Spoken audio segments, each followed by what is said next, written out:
que la corruption. Vous, capitalistes, vous n'avez cessé de pousser la classe ouvrière à la misère. Et vous, communistes, vous avez cessé d'exploiter cette misère voulue par les capitalistes.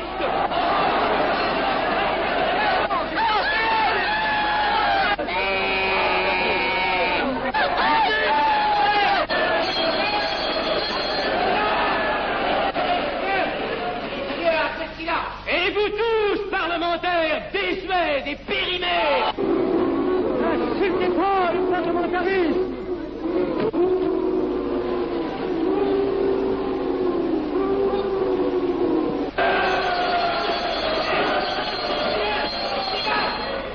Messieurs, je vais lever la séance.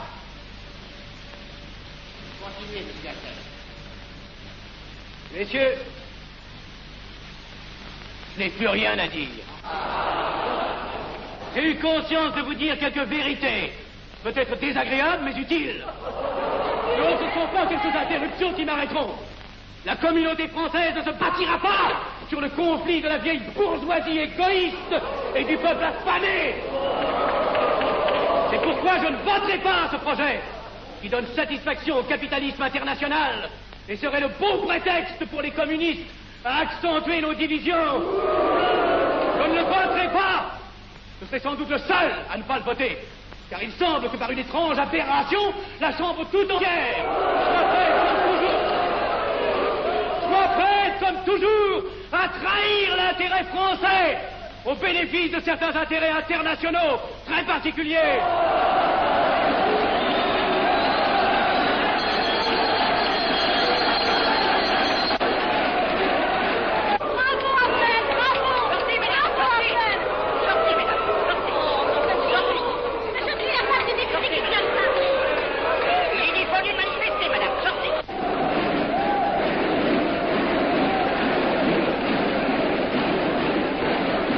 Il a du courage, ce petit Affnel. Ces petits nationaux trop puritains nous font perdre notre temps. Il faudrait l'éduquer un peu. De quelle loge est-il? Il n'est pas de chez nous, mon frère Dubois. Tout s'explique. Voilà un garçon intelligent qui a besoin d'une méthode et de conseils. Présentez-le donc. Il est sensible, il faudra procéder avec précaution. Envoyez-lui la rivière, il saura le persuader. J'y vais.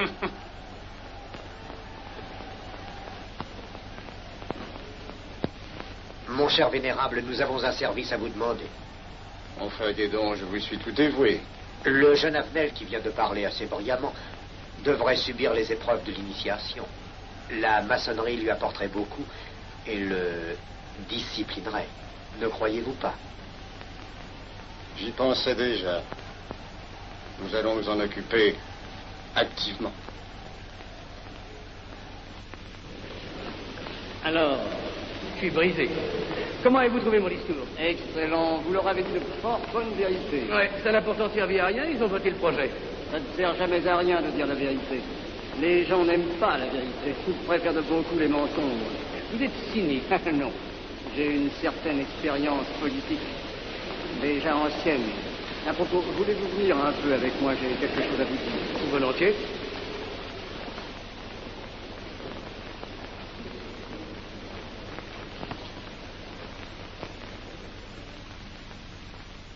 Oui, voyons, je voulais vous dire, si nous reprenions notre conversation sur la franc-maçonnerie, vous m'avez dit l'autre jour que vous étiez curieux de connaître cette association.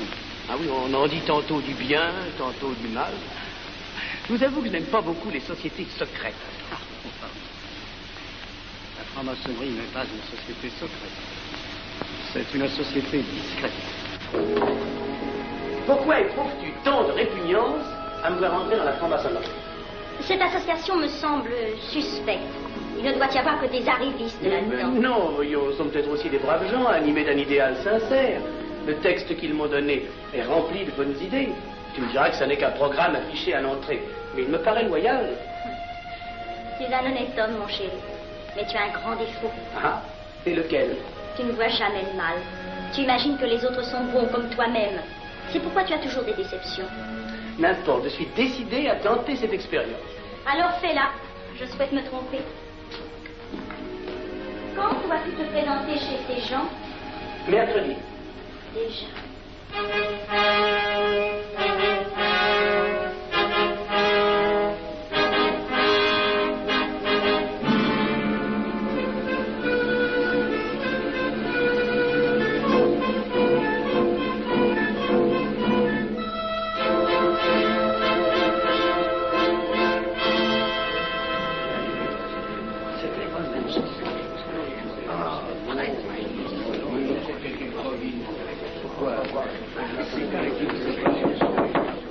Mes frères, les travaux reprennent force et vigueur.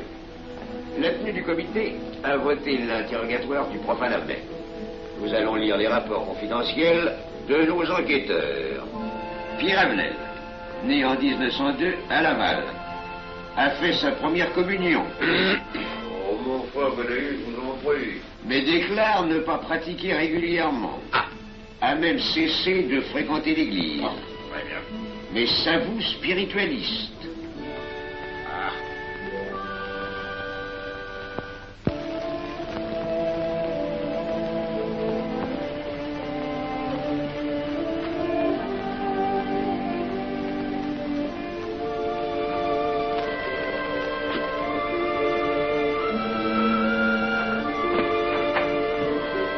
Monsieur, voulez-vous me citer?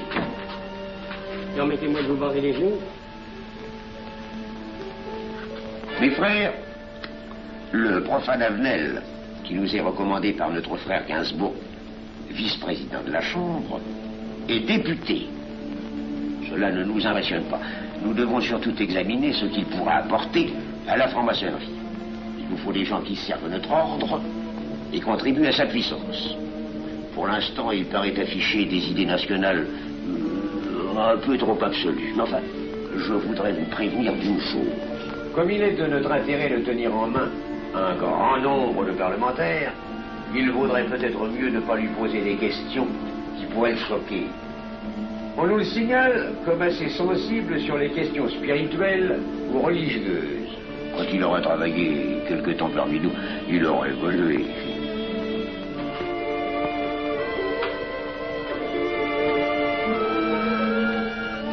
Voilà, le silence le plus absolu, mes frères.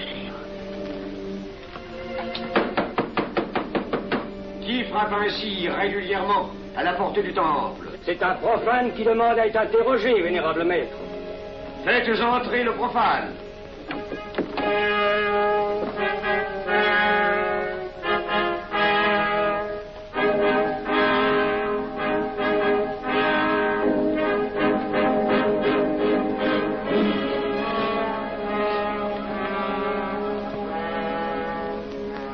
Monsieur, vous avez déclaré vouloir faire partie de la franc-maçonnerie. Mais nous désirons savoir qui vous êtes. Nous allons donc vous interroger sur vos sentiments, vos croyances, vos idées politiques. Répondez-nous sans vous troubler, mais en nous disant la plus stricte vérité. Consentez-vous à cet interrogatoire? J'y consens. Monsieur, croyez-vous en Dieu? Et pourquoi? Il semblait être déçu par son premier contact avec la maçonnerie. Mais l'interrogatoire est assez pénible. J'ai dû paraître ridicule. Vous vous trompez. D'autres qui sont passés avant vous ont moins bien répondu. Vous avez été reçu avec une majorité convenable, 16 voix contre 10. Comment, j'ai eu 10 voix contre moi? Non, non. 2 seulement. 2. Mais les voix d'opposition comptent pour 5. Ah, un opposant de plus, et vous étiez blackpoolé. La maçonnerie est difficile sur le choix de ses candidats. Pas assez, mon cher, pas assez. Je dois même vous avertir que lorsque vous serez en loge, vous serez déçu. Le milieu maçonnique est épouvantablement médiocre. Vous verrez que vous nous apporterez plus que vous ne recevrez. Mais ces rites dont vous m'avez parlé, ces initiations mystérieuses... De bêtises. Il y en a qui y attachent un certain sens symbolique. La plupart des maçons rient eux-mêmes de ces vieilles pratiques désuètes. Seulement, le jour de votre initiation, tenez-vous bien, les épreuves de la cérémonie ne sont pas commodes.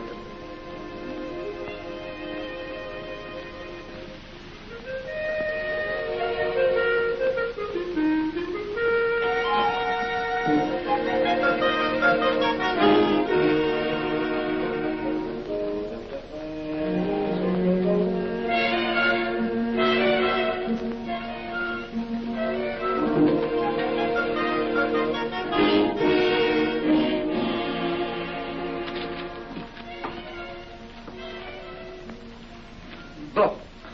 Attendez à la buvette, là. On viendra vous chercher. Mais c'est entendu, mon cher, je m'occupe de ton affaire. Tu peux compter sur moi. Mais c'est entendu, excuse-moi, la nuit va commencer, je suis un peu en retard. Bien, bien.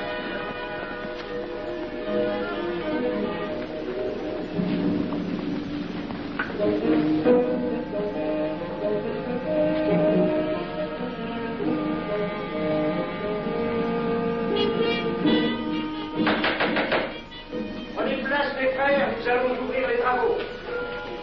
Mon frère Durand, veuillez prendre place à l'ordre.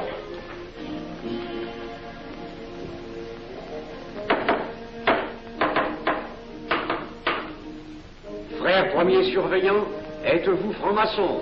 Mes frères me reconnaissent comme tel, vénérable maître. Frère second surveillant, quel âge avez-vous? 3 ans, vénérable maître.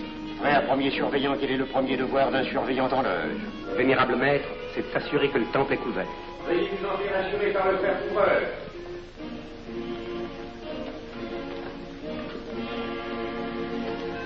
Le temple est couvert, vénérable maître.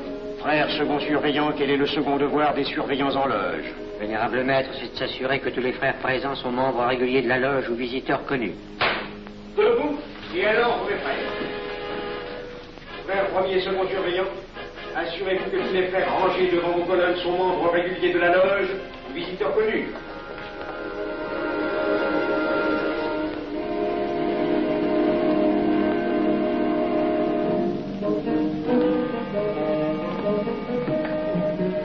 Vénérable maître, les frères qui décorent l'une et l'autre colonne sont membres réguliers de la loge ou visiteurs connus. Il en est de même à l'Orient. Frère premier surveillant, à quelle heure les francs-maçons opèrent-ils leurs travaux? À midi, vénérable maître. Quelle heure est-il, frère second surveillant? Il est midi, vénérable maître. Puisqu'il est l'heure du travail, frère premier et second surveillant, invitez les frères de vos colonnes à se joindre à vous et à moi pour ouvrir les travaux de la respectable loge des enfants de l'univers Orient de Paris, au grade d'apprenti, en la forme accoutumée. À moi, mes frères, par le signe, la triple batterie et l'acclamation.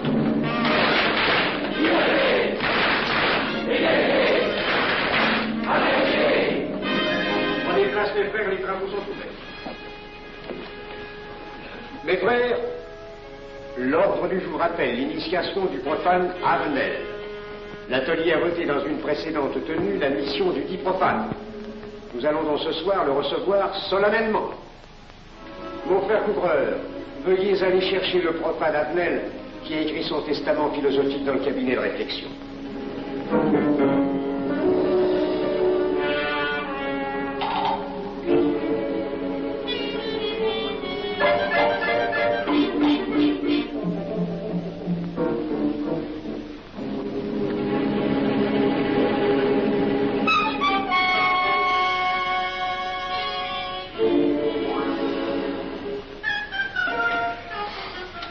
Pas rigolo leur truc. Monsieur, veuillez me suivre.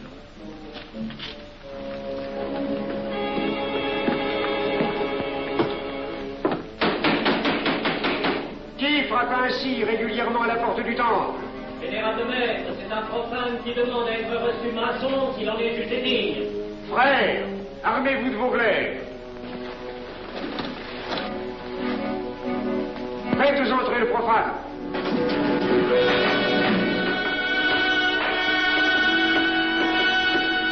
Laissez-vous, monsieur.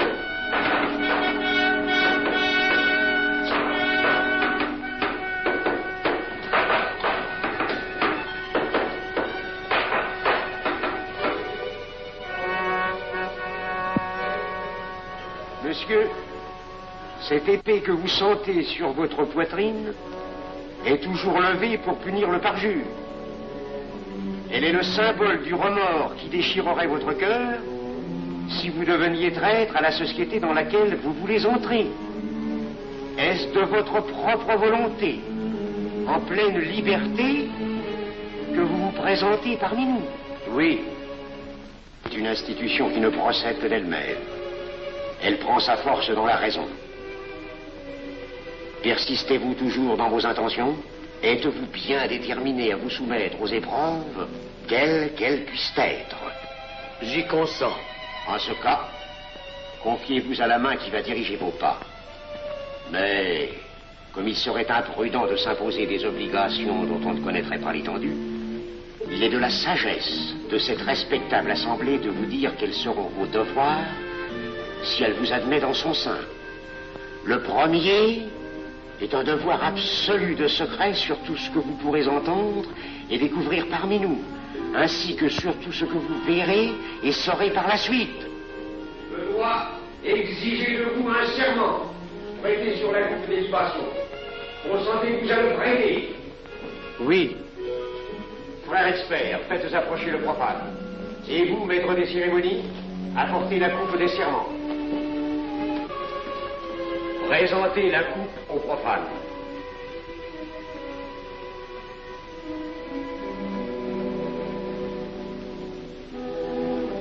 Prononcez avec moi le serment.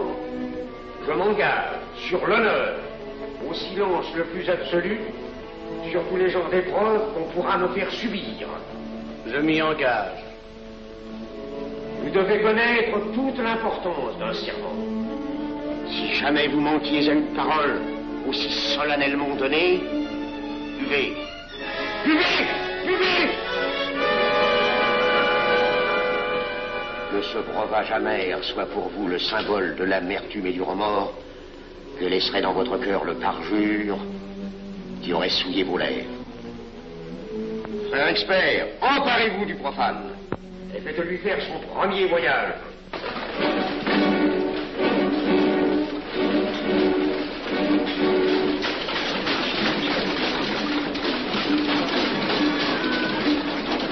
Là, c'est un profane qui demande à être reçu maçon. Comment ose-t-il l'espérer? C'est qu'il est libre et de bonne mœurs. Puisqu'il en est ainsi, qu'il passe.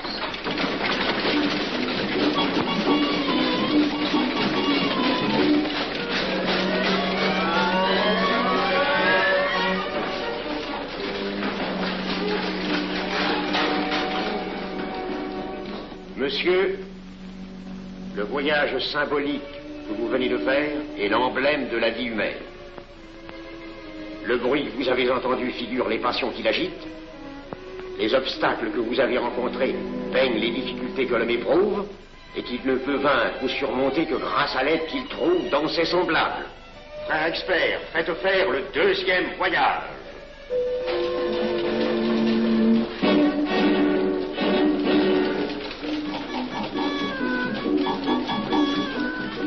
Qui va là?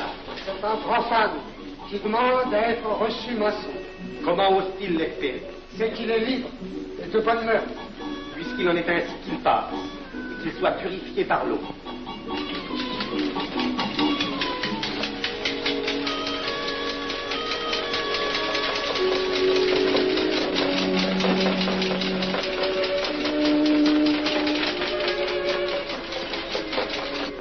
Monsieur, nous avons procédé à l'épreuve de l'eau qui représente l'épuration de votre esprit naissant à la vie maçonnique. Votre cœur doit être limpide comme l'eau pure. Frère expert, faites faire le troisième voyage.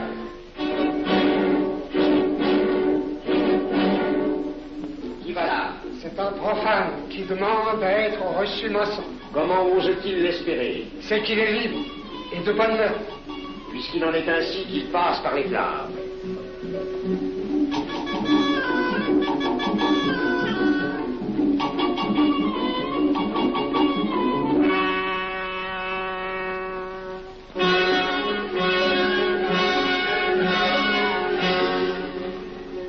Monsieur, les flammes dont vous avez été environné ont achevé vos épreuves. L'ordre maçonnique dans lequel vous demandez à être admis pourra peut-être un jour exiger que vous versiez jusqu'à la dernière goutte de votre sang pour sa défense et celle de vos frères. Je vais maintenant vous faire prêter serment à la franc-maçonnerie. Frère expert, amenez le profane à l'autel. Les frères, debout, à l'ordre et glaive aux mains.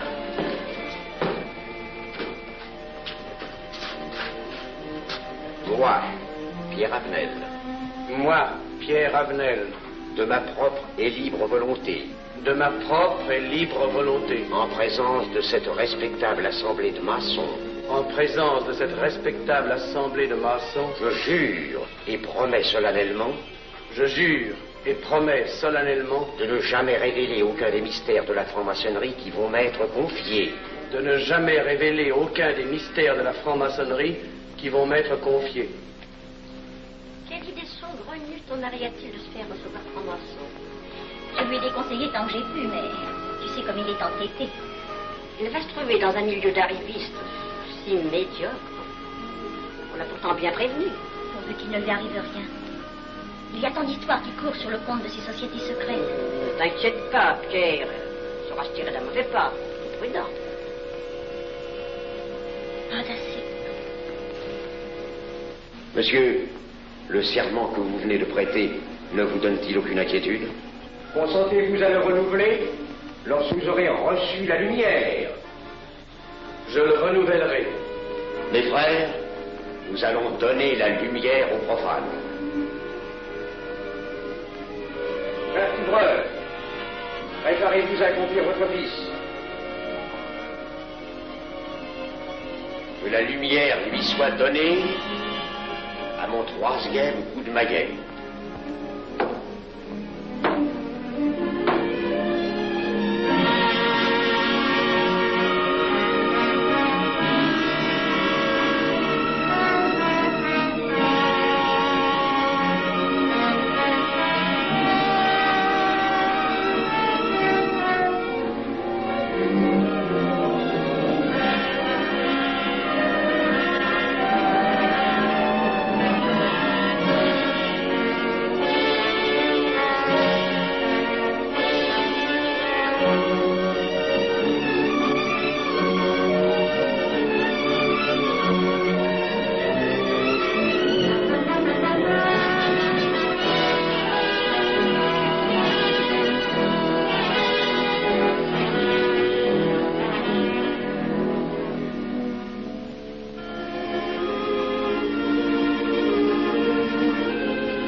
Ces glaives que vous voyez tourner vers vous vous annoncent que tous les maçons voleront à votre secours si vous respectez et si vous observez nos lois. Mais ils vous annoncent aussi que si vous trahissez votre serment, vous n'échapperez pas à la vengeance de tous les frères répandus sur la surface du globe et qui ont juré de punir le parjure. Le jurez-vous, mes frères? Nous le jurons.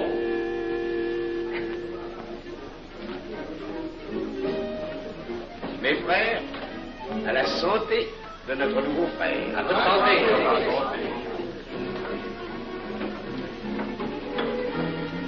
Mon très cher frère, qu'est-ce que vous pensez de cette soirée? Eh bien, c'est curieux. Cette cérémonie est très impressionnante. Mon cher frère, pourrais-je vous laisser ma carte au cas où vous auriez besoin de mes services? Je vends de tout. De la bonneterie, des chaussures, du savon à des prix invraisemblables. Tu permets, mon cher Lévi-Stein? Je t'en prie. Mon frère Avenel, nous allons bientôt vous mettre à contribution. Oui, un de nos amis de notre loge voudrait un bureau de tabac. Le Grand Orient est submergé de monde en ce moment. Avec vous, ça ira peut-être un peu plus vite. Volontiers. Je vous remercie. Ah, dans quelque temps, je vous parlerai aussi d'une autre affaire. Depuis plusieurs années, j'ai droit à la Légion d'honneur.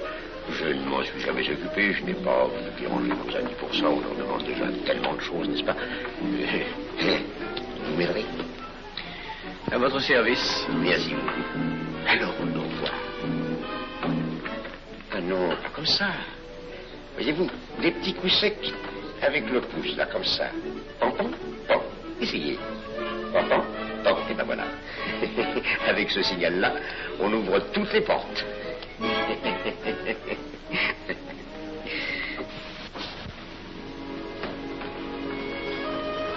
Alors, content? Bon. Tu as l'air contrarié. Oh non. Déjà déçu? Pas encore. Tu me raconteras la séance. Ah, j'ai juré de ne rien dire. Même à moi? Écoute, c'était pas ridicule. C'était étrange.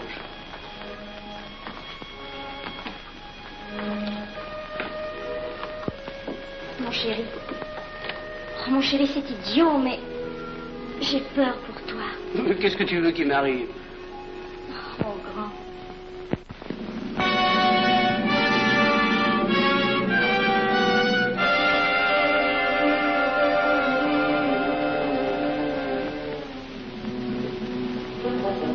Mon très cher frère Avenel, vous êtes député. J'ai un service à vous demander. Tous les détails sur la philosophie. Mon très cher frère, si vous pouviez m'obtenir cette place, vous me feriez plaisir. Mon cher, donnez donc un coup de téléphone au préfet, qu'il m'ôte cette contravention. Demandez la liberté, le scandale fascinateur. Mon très cher frère Avenel, j'ai besoin d'un bon témoin de moralité dans un procès. C'est un de nos frères qui passe en correctionnel. Il est bien un peu coupable, mais avec un peu d'appui. Et pour manifester cette solidarité maçonnique, je suis sûr que vous voudrez bien vivre. L'arrestation du banquier Charles Lévy. Le faillite des banques coopératives. Un nouveau scandale financier. Il faut l'exclure, c'est une fripouille. Oui, évidemment, c'est une fripouille, mais puisque personne ne le sait, nous pouvons le garder parmi nous. Non! Mais je comprends très bien vos réactions, mon cher Avenel. Mais tenez, je vais vous citer un exemple. J'ai vécu pendant 20 ans en maçonnerie avec un frère que je considérais comme un escroc. Je n'ai rien dit. Parce que c'était un excellent maçon. Nous ne sommes pas du même avis.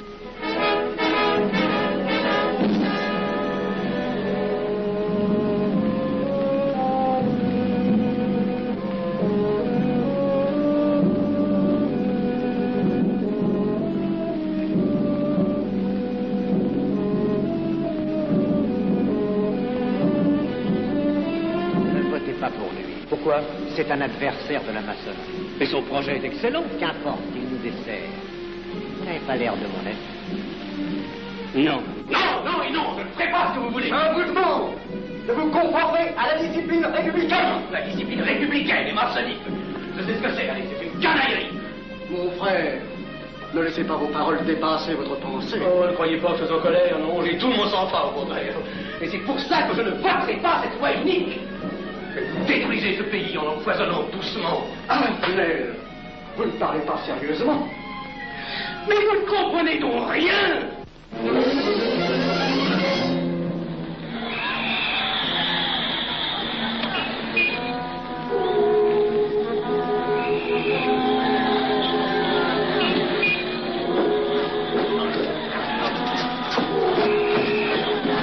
Que se passe-t-il? Regardez. Mais calmez-vous, mon vieux. Ce n'est rien. Rien.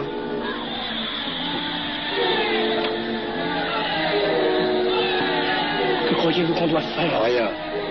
Surtout rien. Pas de pareil cas il faut attendre. Et croyez-moi, il n'y aura pas d'incident. Tous ces gens vont rentrer se coucher. Ils sont fatigués de leur crier.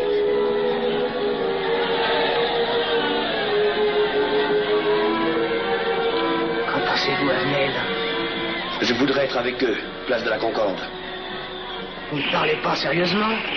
J'ai pas envie de rire.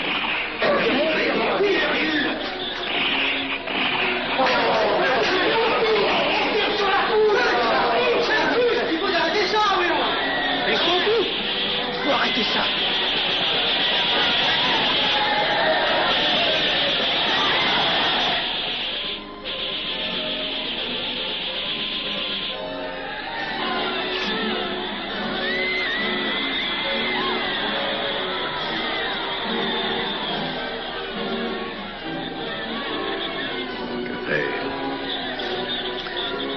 Trop tard. On tire encore. Feu.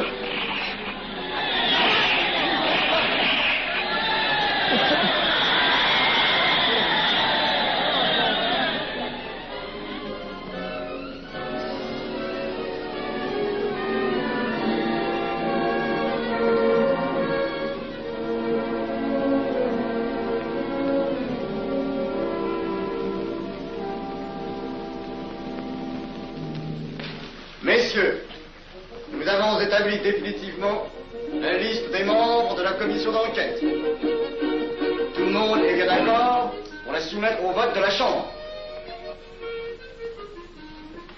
Pas d'objection? Le projet est accepté à l'unanimité. La séance est levée.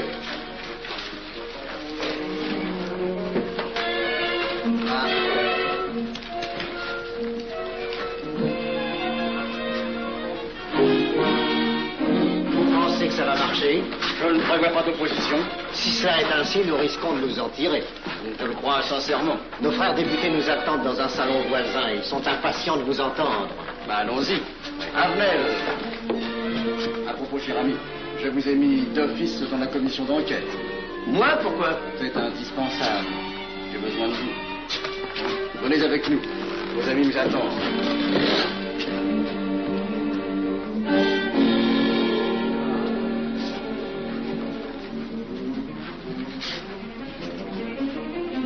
Mes frères, puisque nous sommes entre nous, je puis vous dire bien confidentiellement que nous allons traverser ces événements graves sans trop de dommages.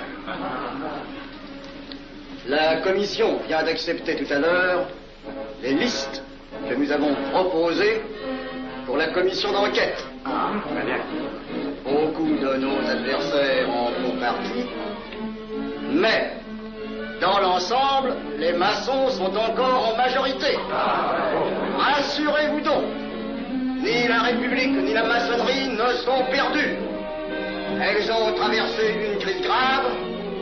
Elles sortiront renforcées de cette épreuve. Merci.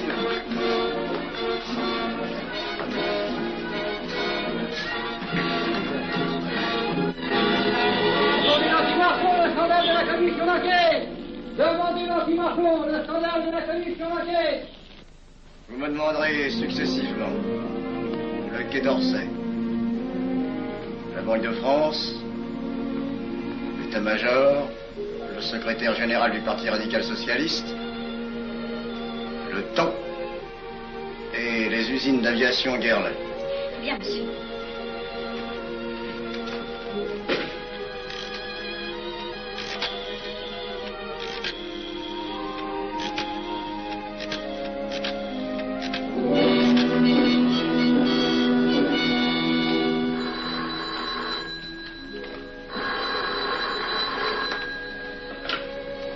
Allô, le chef de cabinet du ministre. Allô? Mais oui, passez-le moi. Lui-même, à vos ordres, votre très cher ami. Je ne peux rien vous dire par téléphone. Il pleut. Vous me comprenez? À merveille. Alertez tous nos amis à l'étranger. Qu'en aucun cas, on ne parle de nous. Silence. Compris. Allô, ici Général Maisonnat. À vos ordres, mon cher Larivière. Je compte sur vous, mon cher général, pour que l'armée ne varie pas politiquement. Elle doit rester divisée, avant tout. Ne craignez rien, j'ai déjà procédé à des changements importants.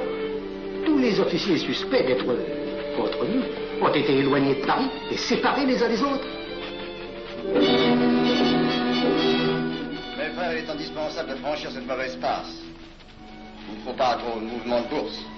N'est-ce pas, mon frère sous-gouverneur? Nous maintiendrons la monnaie. La presse de droite doit essayer d'attaquer la presse de gauche. Pendant quelque temps. Pour donner le change. C'est entendu.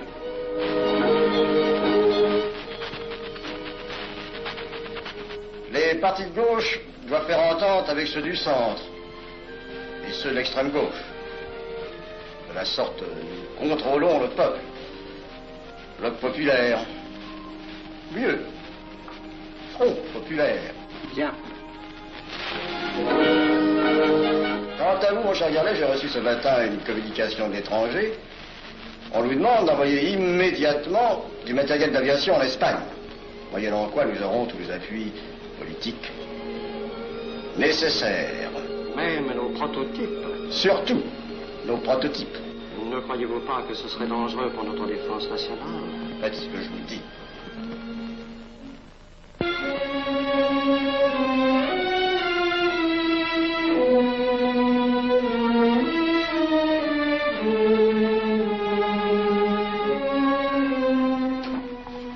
Monsieur Avenel, faites entrer.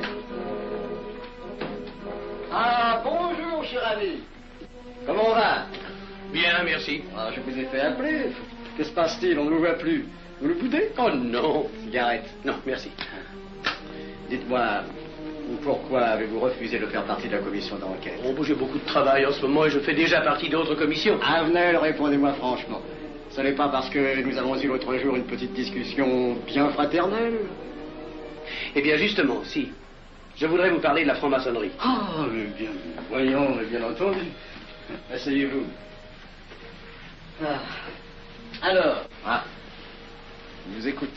Eh bien, voilà, vous avez été mon présentateur, je vous dois une explication. Je suis décidé à déposer ma démission. Vous avez l'air d'avoir été déçu par la maçonnerie. Oh, pire, choqué. Pourquoi? Et confessez-vous, mon vieux. Vous ne serez pas le premier maçon qui m'aura ouvert son cœur. Qu'est-ce qu'on vous a fait? Mais à moi, personnellement, rien. Mais je trouve ce milieu maçonnique... pourri d'arrivistes écœurants. Je vous l'accorde. Ah, je ne vous le fais pas dire. Oh, croyez-vous que je sois dupe? Alors, je ne comprends pas. Tant de vertus affichées sur le programme à la porte. Tant de mystères à l'intérieur pour ne cacher que ces petites combines, ces appétits de comitard. Je m'attendais à trouver des hommes dévoués, sinon supérieurs. Au lieu de ça, je n'ai rencontré que des quémandeurs de bureaux de tabac ou de décoration, ou alors des fripouilles qui cherchaient à m'utiliser pour échapper à des condamnations. En dehors d'eux, des phraseurs, des sectaires, ignorant tout, ne connaissant rien de l'histoire de leur pays, rien de l'histoire du monde, rien de la politique, rien de la philosophie, rien. Ah, des cerveaux vides, mais des dents longues, et des langues folles. Et c'est cela qui gouverne la France. Quel grade avez-vous maintenant? J'ai été initié à la maîtrise il y a peu de temps. Eh bien, si vous avez le courage de vivre encore quelques années dans la médiocrité des ateliers bleus, vous passerez ensuite aux ateliers supérieurs. C'est mieux? C'est autre chose. Voyons, vous êtes 33e, n'est-ce pas? C'est le grade le plus haut dans la maçonnerie. Mon petit Avenel, je vais vous révéler, quoique je ne le doive pas, ces fameux secrets maçonniques dont on fait tant de mystères. En maçonnerie, on cache tout aux petites gens. En bas, vous ne savez rien. En haut, vous commencez à voir un peu plus clair dans le jeu mondial. Moi-même, je ne suis pas totalement éclairé sur les intentions des dirigeants de notre ordre. Et quand je dis dirigeants, je me trompe. Il n'y a pas de chef chez nous. Il n'y a que des exécutants. Je suis un pion sur un échiquier, j'accomplis une fonction. Je reçois des messages. J'obéis. Je transmets. J'agis. Mais qui dirige? Personne. C'est beaucoup plus compliqué et simple en même temps qu'on ne pense. Qu'est-ce que la maçonnerie?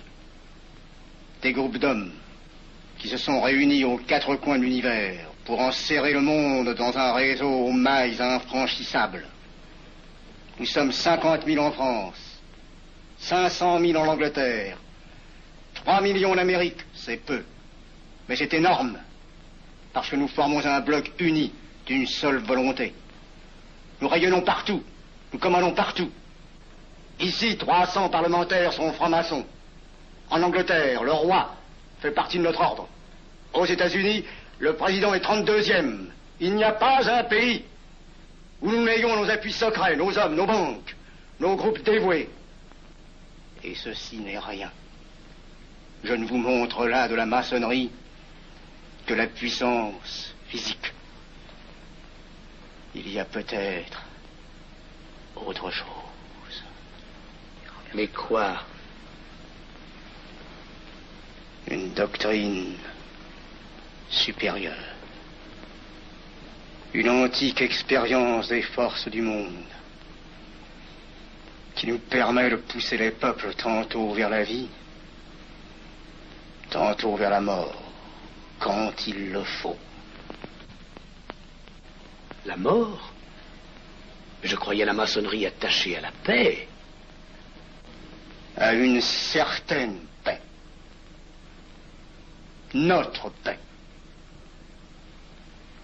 Sinon,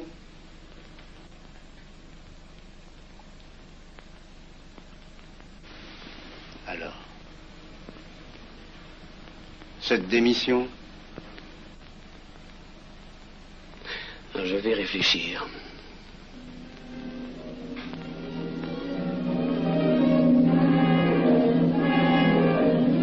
Alors, il n'y a qu'une solution, la guerre. Pour réussir à déclencher la guerre, la maçonnerie a besoin de tous ses hommes. Sur combien de voix pouvons-nous compter à la Chambre? Nos frères parlementaires sont à peu près tous sûrs. Sauf un que j'oserais nommer, car il fait partie de notre loge. Qui donc? Avenel. Il tient des propos contre le Grand Orient et qu'il accuse de vouloir déclarer la guerre à l'Europe. Je n'ai jamais eu confiance en ce type-là. C'est une faute de l'avoir laissé entrer ici. Nous pouvons encore leur amener de meilleurs sentiments. D'autres que vous réussissiez. Qui sait? Nous avons peut-être les moyens pour ça.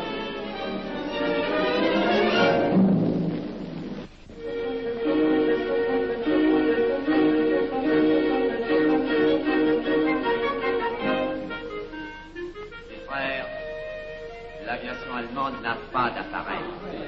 Plus de 2000 accidents d'avion l'année dernière en Allemagne. La ligne Siegfried est à peine construite. Les tanks allemands marchent difficilement. Un détail entre autres qui m'a été rapporté par un de nos frères. Quand leurs tanks sont entrés à Vienne, on s'est aperçu que certains d'entre eux étaient en carton et montés sur des hautes bicyclettes. Croyez-moi, mes frères, il nous serait facile d'abattre le national-socialisme dont les exigences sans cesse accrues deviennent intolérables. Et libérer ainsi nos frères réduisent à l'esclavage. Jamais nous n'avons été plus près. En 15 jours, nous réglerions le sort de l'Allemagne. Notre loi régirait l'Europe définitivement. Notre victoire est sûre. C'est faux. C'est faux. Silence. Ce que dit cet homme est faux. Mon frère, je vous rappelle alors, vous n'avez pas la parole. Je le sais. Je suis député et membre de la commission de la défense nationale. Je ne peux pas laisser se prolonger un discours aussi manifestement erroné. Les appréciations de monsieur... de notre frère, Liechtenstein. Oui, si vous voulez. Sur l'état de l'armée que possède l'Allemagne sont des mensonges. Et ajouter quoi serait la stupidité. Mais pourquoi vouloir une guerre entre l'Allemagne et la France? Mon frère, vous n'avez pas la parole. Peu m'importe. Mais je tiens à dire qu'aucun motif réel de conflit ne peut être invoqué. Vous le direz tout à l'heure, après l'exposé de notre frère. Non, je le dirai immédiatement, avant d'entendre des stupidités bellicistes. Oh. Mais vous tous, maçons, vous poussez à la guerre.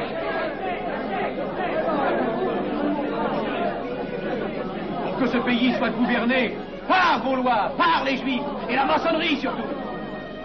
Le peuple français ne se battra pas pour défendre une idéologie fumeuse, un régime ignoble, une république pourrie. Mon frère Avenel, je vous prie de couvrir le temple.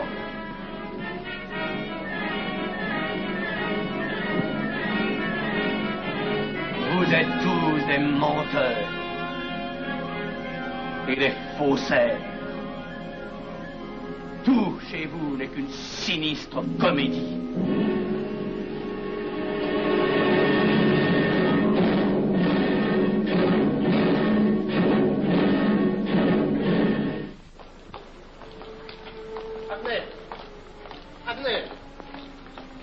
Avenel, excusez-moi, comme vous, j'habite Neuilly, c'est pourquoi je me permets de vous rejoindre. Oui, vous avez fort bien fait, monsieur. J'étais près de vous à la tenue.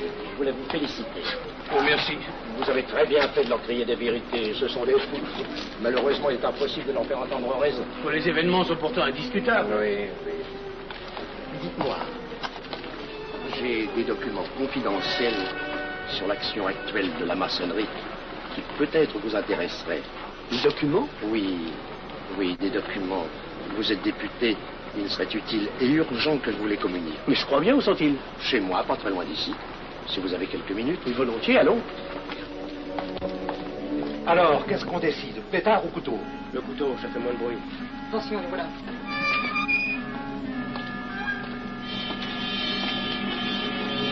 Un instant, je vais voir si...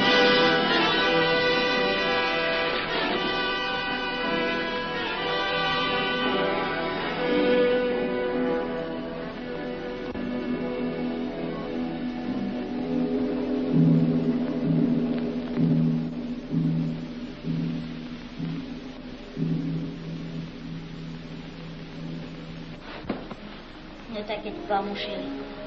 Tu guériras vite. Le docteur a dit maintenant que tu étais sauvé, à condition d'être sage.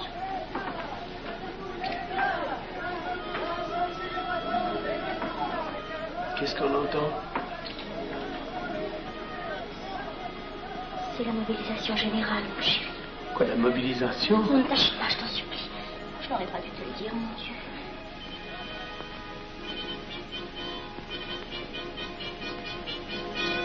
T'en fais pas, mon chéri. Tu reviendras vite.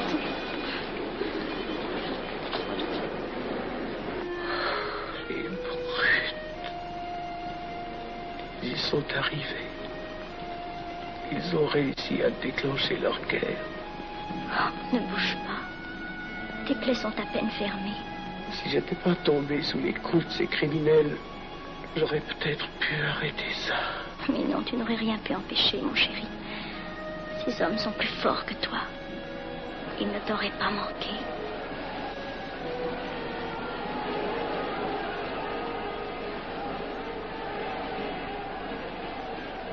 Qu'est-ce que c'est?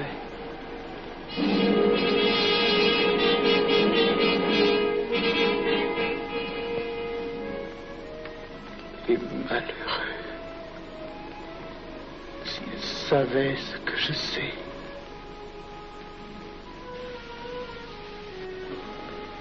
Mes frères, nous pouvons affirmer en toute sérénité que la franc-maçonnerie universelle a présentement atteint son but. Cette guerre qui est la nôtre est déclarée. Elle doit aboutir au triomphe de notre ordre. Il importe que le monde soit définitivement gouverné selon nos méthodes et par nos idées. Debout et alors. Frère premier surveillant, à quelle heure ferme-t-on les travaux? À minuit, vénérable maître. Quelle heure est-il, frère second surveillant? Minuit, vénérable maître. Puisqu'il est minuit et que nous avons accompli notre œuvre, je déclare les travaux clos. Allons, Maillet. Retirons-nous en fait, mes frères, sous la loi du silence.